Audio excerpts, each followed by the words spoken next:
everyone, thanks for popping in today as we talk about a pretty hot topic for Central Florida, and that is going to be hurricanes. My name is Kaitlyn, and this is Visit the Villages, Florida. Living in Central Florida, we all know that hurricane season isn't just the passing threat. It's the reality that we face each year, and we are now entering into that hurricane window, which is from June 1st through November 30th. And while we can't control the weather, we can control how well we prepare for it. So if you're new to Florida or a lifelong resident, hurricane preparedness is a shared responsibility about how we can protect your family, your neighbors, and this community. So starting off, know your risks and stay informed. Central Florida, of course, is not on the coast, but that doesn't mean that we are particularly safe from hurricanes. We face the threats like high winds, tornadoes, flash flooding, and power outages. In the Villages specifically, most of our power lines are buried unless you're on the historic side of town. So this doesn't eliminate the threat of losing power, but it does lessen the chance of widespread power outages due to downed lines.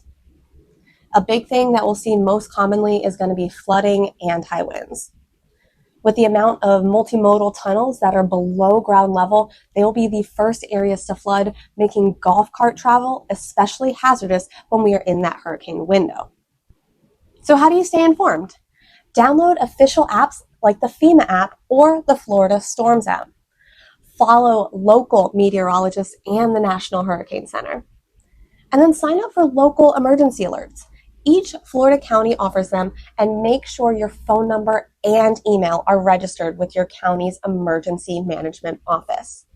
In the Villages, we span 3 counties of Marion, Lake, and Sumter.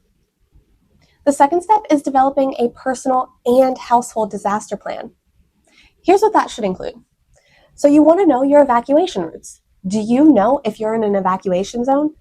Even inland areas in Central Florida have designated zones. You can check your zone at floridadisaster.org/knowyourzone. If cell towers are down, how will you reconnect with family? Do you have a designated meeting spot or an alternative contact method to get reunited? Also, have you ever heard of a special needs registry? If you or someone in your household has medical or mobility needs, register with your county's special needs shelter system before the storm is on the way. For families with young children or special needs, talk to them about the plans for hurricanes, much like you would for a fire emergency plan. And now we're going to build a hurricane supply kit. This is crucial. Your box should last you at least 48 hours for your household. I would recommend getting a heavy-duty container that can be stocked and left in an area of your garage or maybe bottom of the closet where it's fairly easy to access if we get notice that the storm is approaching. So a basic list can include a gallon of water per person per day, non-perishable foods, a manual can opener, battery-powered or a hand crank radio, flashlights and extra batteries, a first aid kit, prescription medications, and copies of important medical information, hand sanitizer, trash bags, cash. The ATMs may not work without power. Important documentations in a waterproof container, such as IDs, medical insurance, anything like that. And you may want to have a change of clothes for everybody. So we now have your box prepped. Now let's prepare your home. The Villages homes may vary. Some of us can live in newer buildings with hurricane-resistant features, while others live in older homes or manufactured homes. No matter where you live, you can take steps to reduce the damage. Check your roof and windows. If your roof is over 15 years old, consider getting it inspected. Reseal any gaps around windows to prevent water intrusion. This can also be true for door frames. Clean your gutters. Block drains, increase the flood risk. Trim trees. Secure outdoor items. Even garden gnomes can become a dangerous projectile in high winds. If you have a generator, make sure it's working now and not when you desperately need it in the storm. Never use it inside your home or garage. Double check that you have at least a couple gallons of fuel on hand as well. If you rent your home, speak with your landlord about property protection and get renter's insurance if you don't already have it.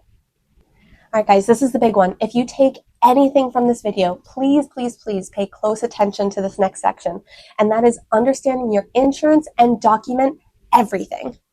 This is where many people are caught off guard. Check your insurance policies now and call your insurance agent with any questions, not when the storm is approaching. There's very little that they can do when the hurricane is on its way. I want you to pay attention to your hurricane deductibles, flood insurance, which is not standard in homeowners insurance policies. If you do not have flood insurance, be very mindful about how you phrase water intrusion from roofs or windows on a homeowner's insurance claim. And then check your coverage limits on personal property, especially for electronics and jewelry. Now, what I want you to do is take photos or videos of each room in your house, including valuable items. Store those videos in the cloud, email them to yourself, or ask the kids or grandkids to help you to save them in an easily accessible file. This is the best way to make a claim if your home is damaged. Now, when you're taking photos and videos, pan through the entire room, including ceilings and around the windows and door frames. Do not forget to go outside and take a step back to get photos of the roofs and all angles. Outside of course, is the first line of defense for your home and most likely to get damaged in the storm. It's so much easier to prove that your home was damaged due to the storm if you have accurate date and timestamps on those photos and videos. If you're particularly worried about your home, you can always schedule a home inspection by a licensed home inspector to go through all the major components and make improvements as needed. Next up is evacuations. Know when and where to go. In Central Florida, we don't typically fall under evacuation orders, but if officials issue an evacuation order, leave. Evacuation doesn't always mean driving hundreds of miles.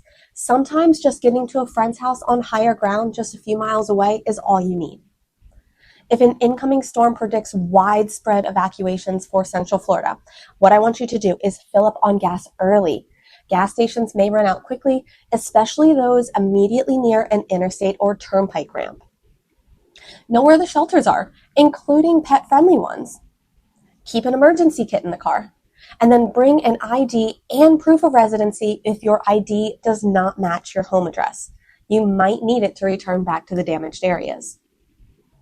Let's not forget, hurricane preparedness doesn't end when the storm passes.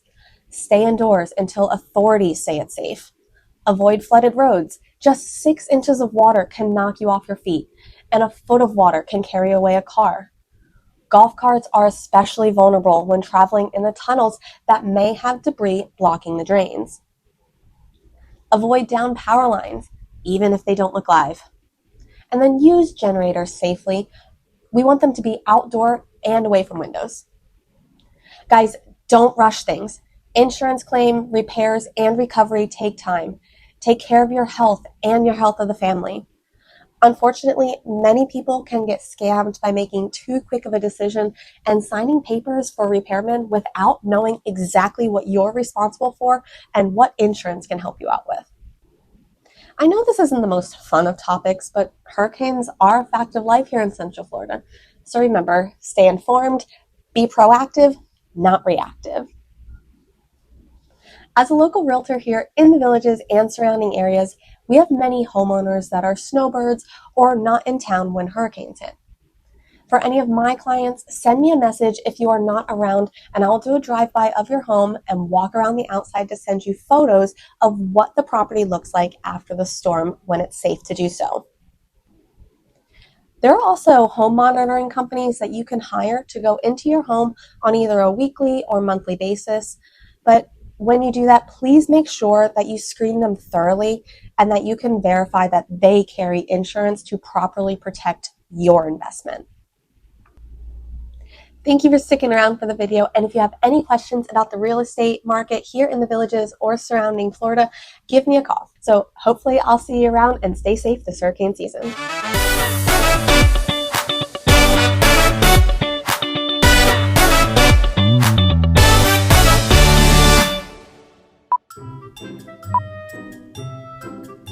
Yeah. Jesus. And double check. Oh, bug. Oh, it's so hot out. FEMA. Why can't I remember FEMA? I lost my train of thought. What am I doing?